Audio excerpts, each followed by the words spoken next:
Let's take a closer look at just how much the US supplies Israel. US military funding has increased since the beginning of the war on Gaza. President Biden signed a $15 billion military aid package last month. Since October 7th, the US has delivered 50 shipments of arms, and over 130 cargo planes loaded with weapons have been delivered. Dr. Patrick Bury is a defence and security analyst at the University of Bath, and he's joining us live from Bath. Always a pleasure to have you on the News Hour, Mr. Bury. Thank you for your time. The shipment that has been paused, we know, includes 1,800 900-kilogram bombs and 1,700 200-kilogram bombs. We know that Israel dropped 900-kilogram bombs hundreds of times, at least in the first months of the war. So can you put that paused shipment into context of Israel's bombing campaign?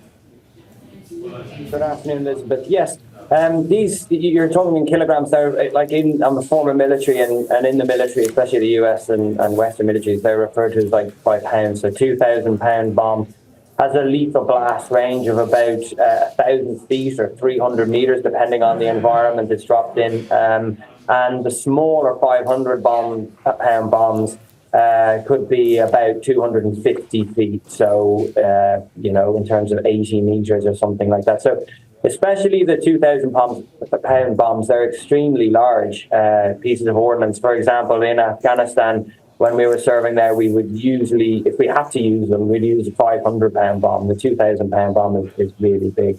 Yeah. And this package, which is being delayed, is actually not part of that 15 billion that is being signed on. It's been pre-ordered before that.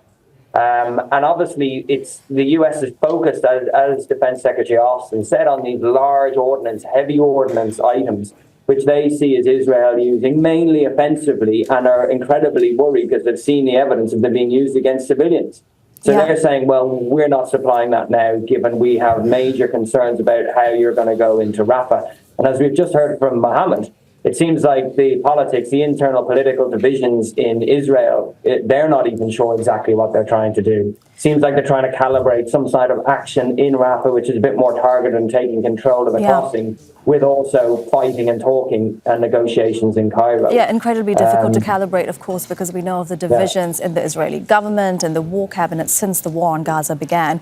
You know, you touched on what the US Defense Secretary said, saying that they would like to see Israel using smaller, higher precision bombs. But in an area as densely populated as Gaza, is it possible for Israel to conduct a war, go after fighters, without mass civilian casualties? I mean, like, this gets quite morbid quite quickly. It depends on the numbers you're talking about. For example, there are higher precision munitions with smaller warheads, like the Hellfire missile, which the US does also provide, and that's used on drones and helicopters. The question is, and I think this is what Israel would make the point, is that some of these are so, especially the tunnel network, so dug in that the Hellfire just doesn't have the penetrative capability to deal with those targets. That's what they say. They say this is basically all-out war. They're heavily dug in, and we need to destroy the tunnel networks, and therefore we're using these ordnance. Of course, the way a lot of other Western militaries who have fought this would go back and said the level of casualties is too high, given the horrific attack you've suffered on October the 7th. And there is a more targeted way of doing this, and the Israelis are actually famous for developing and refining a more targeted counter-terrorism approach to taking on these groups, essentially in its neighbourhood. So, it's really been a gloves-off approach, and a lot of fury, I think, in the early days. And then Israel, listening to some extent to its allies, has got more targeted in its approach. We've seen in terms of targeting Hamas leaders. I think what they're doing in Rafah is an attempt basically to be more targeted, but also to show the hardliners in the cabinet that they're going to take action. I think Ben Gavir, as Mohammed said there, Ben Gavir's statement is basically asking to be fired, and that's, I think, quite indicative of potentially where this is going. There may well be a deal, and he doesn't want to be part of it. Yeah, again, the Israeli Prime Minister has the extreme right. On the one hand, he has his Western allies that are, speaking of great concerns about how it's conducting its war. There are reports that Israel can look elsewhere for weapons, but can they, given the international concerns over how it's using those arms? And if the US continues to restrict those arms, do you think that that will have an impact in Israel's calculations on how they conduct the war? Yes, it will.